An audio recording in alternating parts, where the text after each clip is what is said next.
भावा येतेच इकडेच. आणि तुला काय सांगितलं होतं इकडे आल्यावरती मेसेज कर. शिट्ट्या बट्ट्या का वाजत बसले? कोणी आलं तर? अरे सॉरी बरं बोल, काय एवढं अर्जंट बोलवलं? काय काम होतं? हा हे बघ, मला ना लई महत्वाचे डॉक्युमेंट पाहिजेत. ठीक आहे, तू उद्या फॅक्टरीमध्ये जाऊन ते डॉक्युमेंट घेऊन मला द्यायचे. करशील ना तेवढं? हा करणार ना भावा.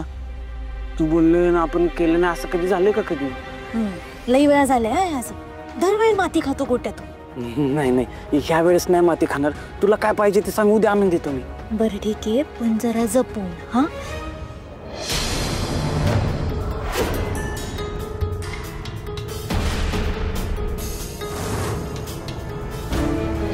जर चुकून पकडल्या गेलो ना तर आपल्या दोघांची वाट लागल. हा ए भावा, नाही तुला माहिती नाही गोट्या कसा आहे. आपण एकदा काम करायचं ठरवलं ना, देव जरी मध्ये आला का नाही तरी बी आपण करत असतो. बस माहिती आहे मला.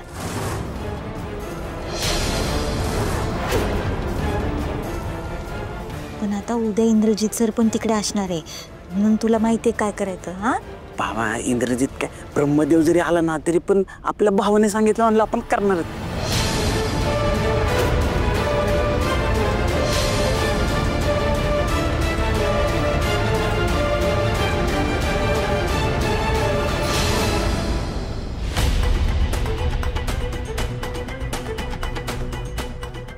काय ग, कोणाशी बोलत होतेस? कोण? मी कशाला कोणाशी बोलेल? हा ते मी आपलं असंच गाणं गुणगुणत होते.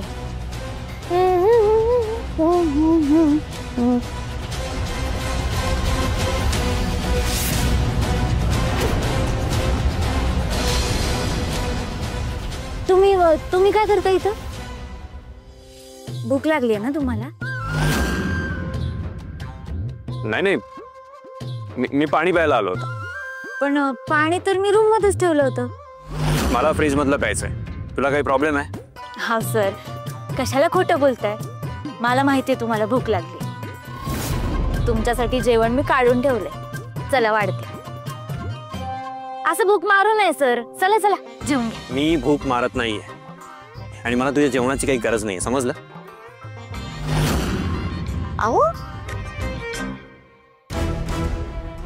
बरं, आता सांभाळून जा. हा, आणि सांगितलेलं काम नीट कर बाबा, लई महत्वाचं आहे.